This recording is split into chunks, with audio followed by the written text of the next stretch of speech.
The Brand Ed Podcast with Robbie Fowler, episode 22, entitled 7 Myths That Make WordPress the Wrong Choice for Many Personal Brands and Business Websites.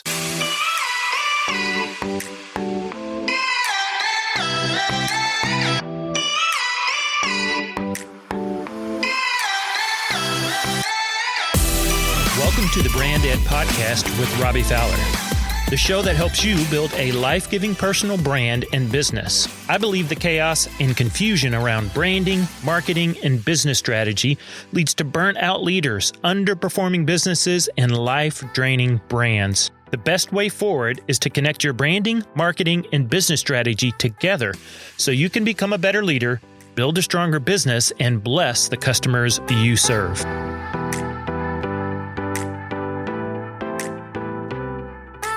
Welcome to this episode of the Brand Ed Podcast. We're going to have fun over the next several episodes looking at your website. Now, this is a topic I love to talk about. There's lots and lots of confusion, excitement, and frustration anytime we start talking about websites. Everybody's got a different experience. Everybody's got a different experience level. And usually, everybody's all over the place about where are you in relationship to your own website, whether that's the website for your personal brand, website for your side hustle, website for the small business that you run, if you're an entrepreneur, a website around the company or the brand that you're trying to build. It always gets people's attention because websites matter, right? We know that they matter. So the question we're going to discuss in this episode is what website builder or website platform should you use for your personal brand website or for your business website? There are so many options out there, it can get really confusing. And one of those options that I think has a lot of myths around it is probably one of the most popular platforms, and that is WordPress. So the question we're asking is everything that we often hear about and around WordPress and why it's the perfect fit for personal brand or your business site. It may or may not be, but let's take a look at what I think are 7 myths around WordPress. So let's jump into this episode, the 7 myths that make WordPress the wrong choice for many personal brands and business websites. Now, by the time we're done, you're going to know some myths around like how much it costs to have a WordPress site, some thoughts around all of those WordPress themes out there, WordPress, designers, and all of the things you can do with all of the plugins. We're going to talk about all of those today as we look at these 7 myths. To give you a brief background, I started tinkering around with websites. Well, not really tinkering around. I really got shoved into the deep end back in 2001. I won't go into all of the details, but at the time I was working for a startup company. And the economy was shifting a little bit. This happened to be right before 9/11. And because of some changes and shifts in the economy and the startup company that I was working for, we had a very large agency, like advertising agency, on a very large retainer that we could not continue anymore. And so some of the things that agency was doing, we needed to bring internal. This is not why I was hired at the startup company, but some circumstances changed, and lo and behold, literally me and one other guy that became a very, very good friend. He was a longtime programmer and, developer. So he's the, classic nerdy, language guy that learned, programming back in college and had done this for a long time. He and I got tasked with taking over all of the website portion that the agency was doing that we had to bring internal. And so all of a sudden, I remember him looking me in the eye and like, hey, I think it's time for you to learn HTML. I didn't even know what that was or what that meant. And that's really where I got my start, way back in 2001. He and I worked together to really take what the agency had begun to develop for us and then, carry that out to completion. So that's where I got my start. Since then, I've worked in tons of different platforms. I would not consider myself a full developer. Again, I'm not in some dark room normally plugging out, cranking out code or writing long JavaScripts or anything like that. But at the same time, I'm probably more than just a designer that, that does the front end design and passes it off to somebody. So I've worked with inside companies and with, developers and programmers that are writing stuff in Python, and I'm working alongside them, not writing that stuff, but, working to make the product or the website or the application, do what it needs to do in conjunction with them. Or I've done, stuff on my own and all sorts of different platforms. That includes things like the Jekyll, which is a flat file system you probably never heard of, WordPress sites, Squarespace sites, Webflow. A while back, I did some stuff in this other language called Django. All of that to say, you don't need to know what any of those fancy terms mean, but I've had my hands in this a long time. So hopefully it gives me some insight to say, I'm not the person who's been in one platform for a year or two, or one platform for like 8 years, and this is all I've ever done. So I just want to talk quickly about 7 myths, 7 things I hear all the time when WordPress comes up, particularly when it comes up around, hey, this is what you should use for your personal brand website or for your business website or small business website.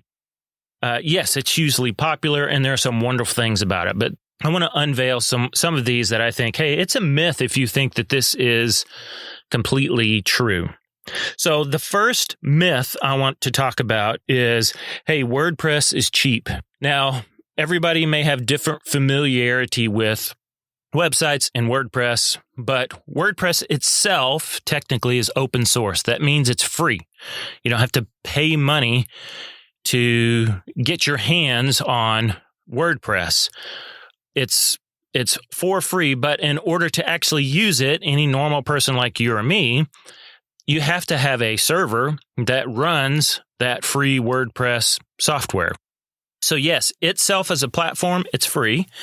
But in order to have a website that uses WordPress, usually you're paying a host, right? It's a hosting provider that hosts your WordPress site. And there are a million of them out there because the stats are, I don't remember the last time I looked. It was, some insane number of websites on the internet are built on the WordPress platform. So you can go find one of those. And therefore, there's tons of WordPress hosts out there. And yes, there are a lot of them that host your website really, really cheap. But here's the myth I want to let you in on.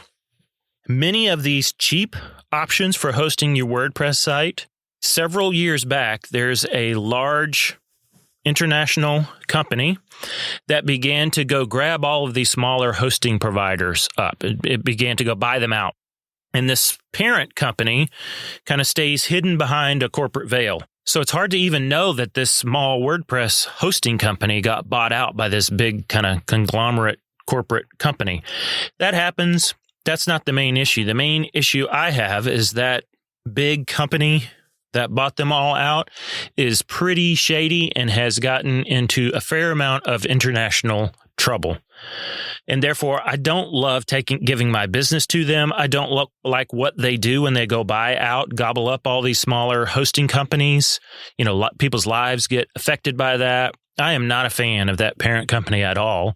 And therefore, many of the WordPress hosts that you hear people recommend, I say, dude, I would never put my website on there, and I do not recommend them to my clients who use WordPress sites. Part of the challenge is I've got friends, even good friends, and I know of some really big names, big influencers that recommend some of these hosts. And the reason they do it is, yes, it's cheap. It's, again, not the end of the world if you host your site on there. This is not what they do for a living. And most of them, obviously, they're making some sort of affiliate commission off of that.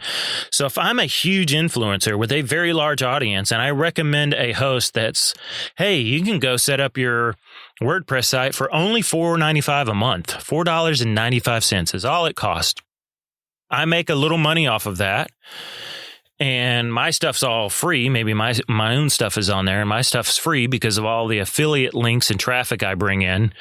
The problem is they don't know anything about web hosting, and they haven't really looked behind the curtain to say this is really not owned by a reputable company. And when this company goes and buys these little guys up, there's a consistent track record that support dips, customer support starts to wane. Again, how they treat those people once they buy them out is not good. And they've just done some shady things, shady accounting. I've written an article about that, and I'll link to it in the show notes. But suffice it to say, it's a myth to say that it's cheap, because if you choose a good WordPress host, it's really not that cheap. The one I normally recommend to my clients, which I will throw in the show notes if you're interested, it's not $4 a month. Now, they are fantastic, and there's customer service, and they do a wonderful job, and they are experts at WordPress sites, and, have the servers all set up, and they're humming along, and they do some great things for the client, for you, if your site's hosted on there. But cheap? No, it's not particularly cheap. It's not $4. It's not $3. There's a reason all of those WordPress hosts are that price. You are getting what you paid for. Okay, I won't go into more detail, but it is a myth that, hey, WordPress site is great because it's only going to cost you, like $5 a month. Not true. Not true.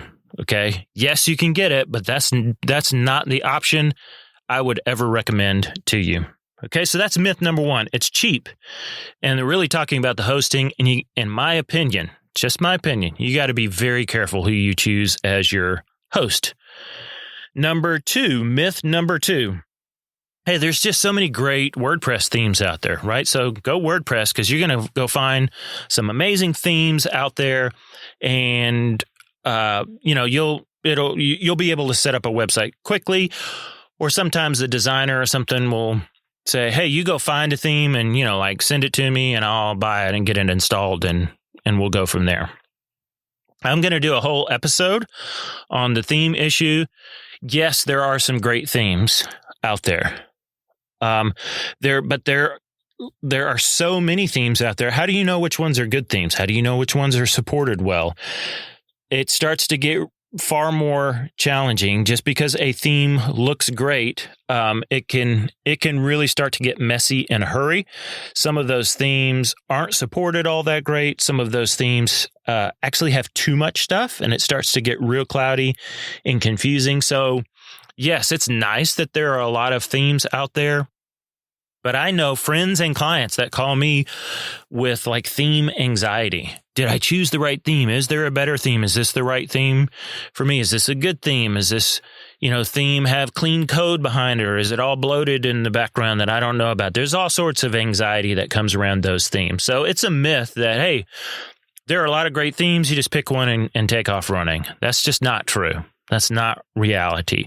Again, we'll talk about that a little more on the whole episode I'm going to do around themes, not just WordPress themes, but any sort of website theme. So that's myth number two. Myth number one, it's cheap. It certainly can be. It shouldn't be. Number two, there are a lot of great themes. Yeah, there are also tons and tons of mediocre and poor themes out there. Myth number three. Well, it's I hear this one a lot. Well, the web designer or the expert I hired to help me with this, he or she recommended it, right? They said WordPress. And here's what you need to remember. This isn't always the case, but this is often the case. The web designer you hire, I would just say, be aware of, does this web designer or expert do anything besides WordPress sites? They don't have to. I'm not saying that they have to, or they're a terrible person if they don't. But just understand, if you hire a WordPress designer, or a designer who only does WordPress or always recommends WordPress, and that's the only thing he or she does, well, what do you think they're going to recommend to you? Of course, that's what they're going to recommend. It may be the very best option for you and for your business. It may not be. The problem is most of them can't tell you that, and they're not going to tell you that. A lot of them, it's because they want their business. Others, they're just not as familiar with other platforms, so they don't really know. They've been doing WordPress sites for whatever, 2 years, 5 years, 7 years, and they can, eat, sleep, drink WordPress. It's not a big deal to them. So here's what you need to actually think about is, the web designer you hired may recommend it, but you've got to stop and say, wait a minute, what is in my best interest, right? Versus what is in their skill set, my web designer's skill set, or my web designer's best interest. Because again, I've lived in this space a long time. If you hire someone to build your website and they only do WordPress sites, yes, they can usually move quick. Yes, that means that they're probably, fairly skilled and familiar with the platform. It doesn't mean that they're thinking about you and your business when they kind of turn the keys over. And the problem often is it comes easy to them and then they turn it over to you. And what I see again, time and time and time again is, whoa, that once I took over the website, man, things got a little more challenging. So yes, you may have gotten that recommended to you by anyone from a marketing consultant that says that's what you should do. Mine is to a web designer that you hired that goes, this is what you should use, or this is what I build on. It doesn't mean that it's the wrong platform for you, but that person is usually thinking through their lens and what's good for them. And what's good for them is to, number one, get your business, and number two, make sure that they're doing this on a platform that they can move quick and fast, because they get paid by, how many projects they can pump out. Doesn't mean they're nasty, evil people. That's not what we're saying. Just know they're thinking about what's best for me, and you're thinking about what's best for you. Those don't always match up. And so it's helpful just to keep in mind when you go out and hire someone that only builds a certain kind of website, WordPress, Squarespace, whatever, they can't and usually won't recommend anything else, right? Because it's in their best interest not to do that. So it's a myth that, hey, well, the expert told me to do it. Well, just be aware, be careful. Okay, myth number, what are we on? 4. 1, 2, 3, 4. Myth number 4 that may make WordPress the wrong choice for you is the myth that, hey, you can do anything you want because of all the plugins and all the support. Yes, it's a very large, robust community around WordPress. Again, it's open source. And anything, if you've heard of the term plugin, it's something that someone else developed. WordPress has some of their own plugins they've developed, but there's a massive library of plugins, like humongous library of plugins. The vast majority of those are developed by either individuals or, small development teams that are not directly connected to WordPress. They just make their plugin so that it works on WordPress sites. And it is true that because of how popular WordPress is, there's usually a plugin that will do about anything. Here's the reality about those plugins. Every time you add a plugin, sure, there's a plugin that will do anything, almost anything under the sun for you. But every time you add one, it bloats your site. Okay, it slows your site down. Also, anything that's big and popular like WordPress as a platform is humongously popular. That draws the attention of hackers and security issues, okay? That's why, again, you go back to that cheap host, myth number 1. I've had WordPress clients that literally call me in an absolute panic because they went to go visit their business website and just poof, it has been taken down by the website host because it got hacked. And the host is like, hey, your site got hacked. Your site is on the same computer or server as lots of other WordPress sites. It's on a shared server, and we had to cut yours off so that yours doesn't infect the rest of theirs.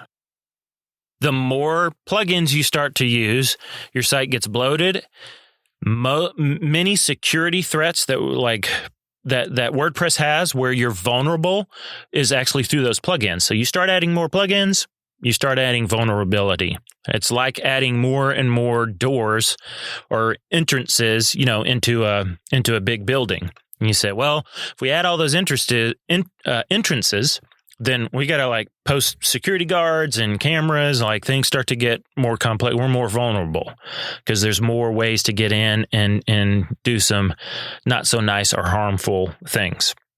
So yes, you can do anything, but doing anything isn't always great. In fact, what I find sometimes is that, hey, you can do anything approach because there's a plugin for anything can actually hamstring you because which plugin do I use? And did this one break that one? And again, it's just not as simple as some would like to make it sound. So it's a myth that you can do anything because of all the plugins.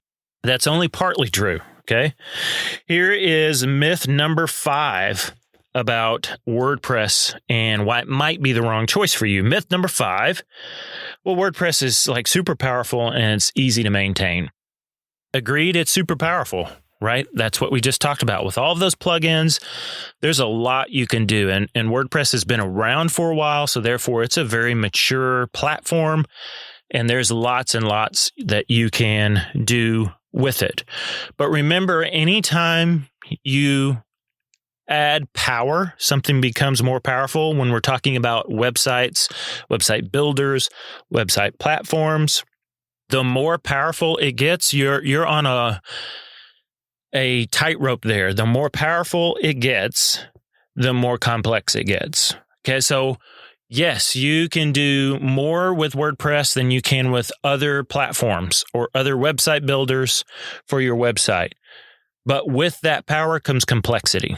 It is more complex on the back end to keep up with and manage. And what I find, again, with normal people that oftentimes paid someone to go do their WordPress site or and then they've taken over it, or maybe they went and tried to do it themselves, it doesn't take long because of all that power in WordPress. You log in and you start looking around and you're like, man, there's all kinds of pages, half of them that are, drafts that are half unpublished. There's 3 or 4 versions of the about page and which one is the current one and why are these here? And then if you're blogging or doing content marketing on WordPress, because it is great for blogging, then, you've got tags and categories and those things start to get all sorts of messy unless you're really, really diligent.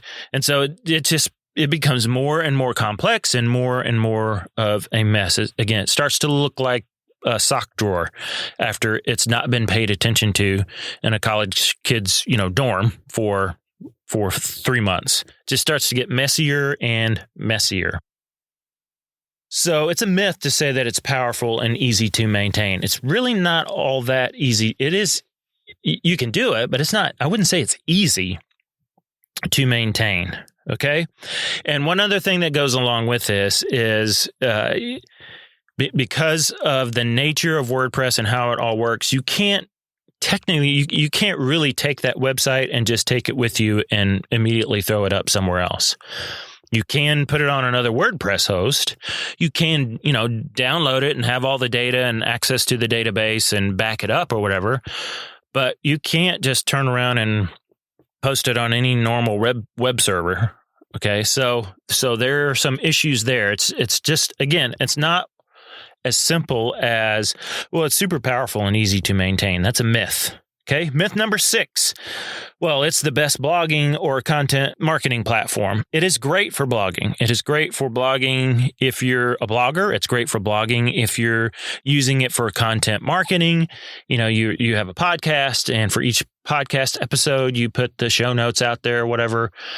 And, with WordPress, that's how it started. It started as a blogging platform.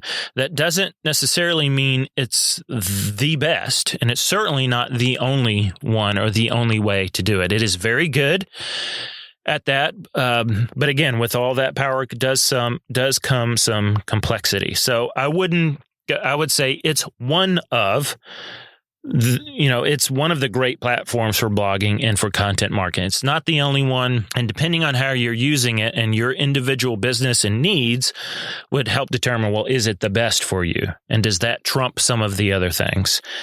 That's a case-by-case basis, in my opinion. Okay, last myth. Myth number 7 that makes WordPress the wrong choice for many personal brands and business websites is, and I'm going to combine two of these together.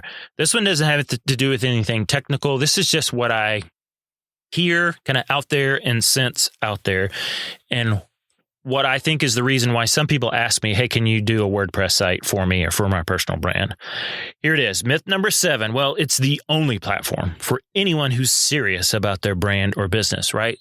You can think of the snooty person, right, with their tea and crumpets and their pinky finger out while they sip their tea. Well, by George, it's the only platform for anyone who's serious about their brand or business. That's the vibe I hear a lot out there, that if you're on some other platform, when you're really ready to get serious, you're going to move your site over to WordPress, because all of the heavy hitters, the big influencers, the thought leaders, well, they're all on WordPress sites. So it's the only platform for anyone who's serious about their personal brand or their business. And what happens is you're left feeling less than and like you wimped out if you go a different route. And I just want to say, that is a myth.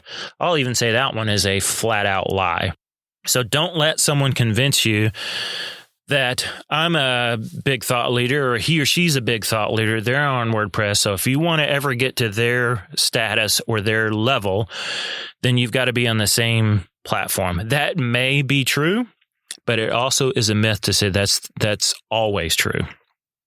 I wholeheartely disagree, which is why when I'm working with clients, when I'm coaching clients, when websites come up, I always think it's a case-by-case basis. There's just so many other factors rather than, yes, I do WordPress sites, hire me when you're ready to do your WordPress site.